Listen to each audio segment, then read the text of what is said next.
2 મિનિટનો સમય કાઢીને સાંભળજો। એક સાધુ નદી કિનારે પથ્થરનું ઓશીકું બનાવીને સૂતા હતા। ત્યાંથી બાજુના ગામની પનિયારો નીકળી, એમણે સાધુને જોયા અને એમાંથી એક જણે ટકોર કરી। સાધુ થયો પણ મોહ ગયો નહીં, ઓશિકા વગર ન ચાલ્યો। પથ્થરનું તો પથ્થરનું, પણ ઓશિકું જોઈએ। સાધુએ તે સાંભળી પથ્થર ફેંકી દીધો। ત્યાં તો બીજીએ ટકોર કરી, સાધુ થયો પણ તુમાંથી ગઈ નહીં। એમણે જરાક બોલ્યા એમ હું તો પથ્થર ફેંકી પણ દીધો। સાધુ વિચારે કે હવે શું કરવું।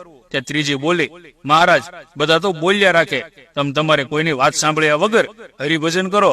પરંતુ ચોથીએ સાચી વાત કરી કે મહારાજ તમે બધું છોડ્યો પણ તમારું ચિત્ત ન છોડ્યું, નહીતર આ લોકોની વાતમાં ધ્યાન ન આપત।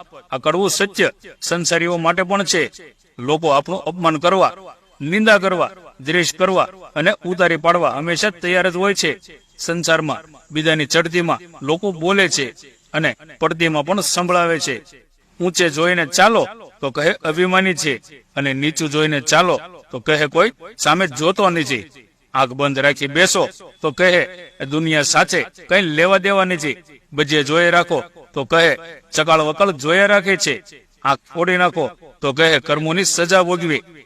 આ લઘુ કથાનો સારાંશ મિત્રો ધ્યાનથી સાંભળજો।